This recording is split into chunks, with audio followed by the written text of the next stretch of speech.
Selamat siang, perkenalkan nama saya Istika Priscila Sibarani dengan NIM 11423012. Di sini saya akan mempresentasikan hasil kuis saya.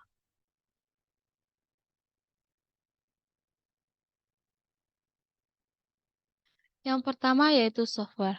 Software merupakan sekumpulan rangkaian program atau instruksi yang berkaitan dengan pengoperasian komputer untuk melakukan suatu tugas tertentu, seperti memberikan informasi tentang hardware, menentukan fungsi hardware, dan juga menjalankan sistem.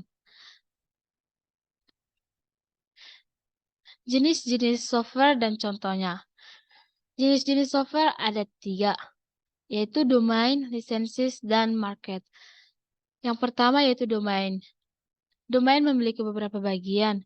Yang pertama, artificial intelligence software, yaitu sebuah permasalahan yang lebih kompleks. Contohnya robot dan ChatGPT yang sedang banyak diketahui orang pada saat ini. Yang kedua yaitu embedded software, yaitu mengontrol suatu fungsi. Contohnya elevator dan AC. Bagian jenis software yang kedua yaitu open source software, yaitu sebuah kode yang dapat diubah dan dibagikan. Contohnya Linux dan GIMP. Bagian yang kedua yaitu proprietary software, yaitu sebuah perangkat yang tertutup atau berpemilik dan hanya dapat digunakan jika mendapatkan izin dari si pemilik. Contohnya Microsoft Office, Adobe Photoshop. Jenis software yang ketiga yaitu market. Bagiannya generic software, yaitu perangkat yang mengembangkan dan mengontrol perangkat lunak. Contohnya Microsoft Windows dan Office.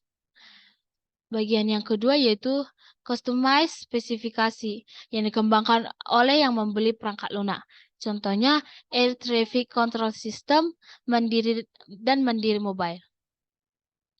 Yang berikutnya yaitu aktivitas generic process framework. Ada 5 yaitu 1. Communication. Digunakan untuk sebagai perantara atau komunikasi antara konsumen dan pemangku kepentingan untuk menentukan tujuan sistem dan persyaratan perangkat lunak. Yang kedua yaitu planning. Menetapkan rencana-rencana ke depannya, bisa dari tekniknya, dari risiko, dari kebutuhan sumber daya, dan pekerjaan yang dihasilkan serta jadwal kerjanya. Yang ketiga yaitu modeling. Modeling yaitu desain arsitektur yang akan kita buat. Kita bisa memahami masalah dan bekerja menuju solusi yang terbaik. Yang keempat yaitu construction. Construction yaitu membuat kode, menguji sistem, memperbaiki bug, dan memastikan bahwa semua kriteria yang kita inginkan terpenuhi. Yang terakhir ada deployment, yaitu produk atau perangkat lunak yang lengkap atau tidak lengkap direpresentasikan kepada pelanggan untuk dievaluasi dan diberikan umpan balik. Software proses. Software proses merupakan sekumpulan atau serangkaian kegiatan, metode, praktik, dan transformasi yang digunakan orang untuk mengembangkan dan memelihara perangkat lunak dan produk terkait. Misalnya, rencana proyek, dokumen desain, kode, kasus uji, dan manual pengguna. Serangkaian kegiatan ini terstruktur yang diperlukan untuk mengembangkan sistem perangkat lunak dan tidak bisa menggunakan strukturnya dengan acak-acakan. Yang berikutnya yaitu software proses model. Software proses model yaitu alat yang mudah digunakan pengembang untuk memetakan setiap langkah proyek mereka, supaya semuanya bisa terstruktur dan mudah untuk dilihat dan untuk dipahami. Proses ini juga menyediakan kerangka kerja untuk mengirim teknologi yang efektif, membentuk dasar bagi manajemen, memberikan konteks untuk metode teknis, produk kerja, pencapaian, ukuran kualitas, dan manajemen perubahan. Setiap model proses juga menentukan alur proses, juga disebut alur kerja, yaitu cara elemen proses saling terkait satu sama lain. Di sini terdapat 2 contoh perspektif software proses model. Yang pertama yaitu formulir V, yaitu model V yaitu variasi dari model air terjun dan menekankan Pentingnya pengujian selama pengembangan. Setiap fase pengembangan berhubungan dengan fase pengujian yang dilakukan secara bersamaan. Fase pengembangan dan pengujian ini membentuk V.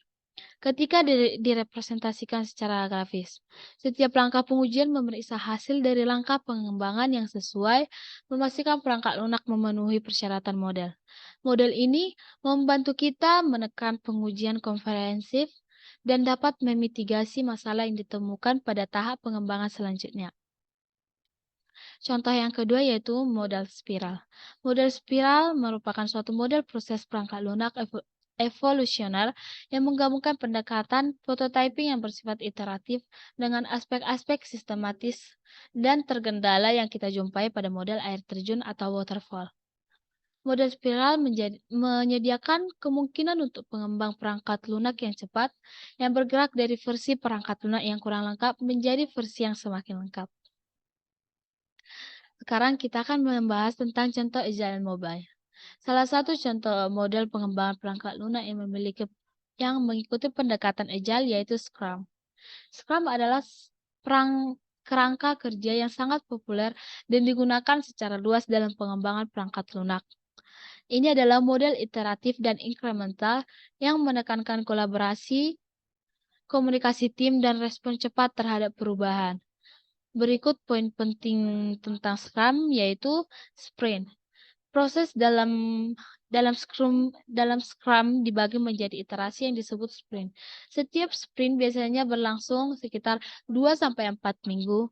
Selama sprint, tim bekerja untuk mengembangkan fungsionalitas yang telah diprioritaskan. Yang kedua yaitu product owner.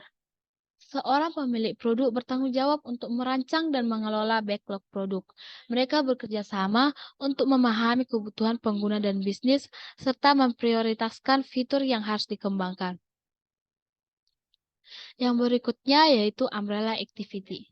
Umbrella activity adalah umbrella activity yang diterapkan di seluruh proyek perangkat lunak dan membantu tim perangkat lunak mengelola dan mengontrol kemajuan, kualitas, perubahan, dan risiko yang kita alami pada saat kita mengerjakan atau mengembangkan proyek kita.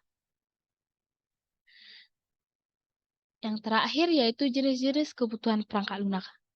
Kebutuhan perangkat lunak dikelompokkan menjadi beberapa jenis berdasarkan sifat dan fungsinya dalam pengembangan perangkat lunak. Berikut 5 jenis kebutuhan perangkat lunak. Yang pertama yaitu kebutuhan fungsional. Kebutuhan fungsional menjelaskan fungsi-fungsi atau tugas-tugas yang perangkat lunak harus lakukan.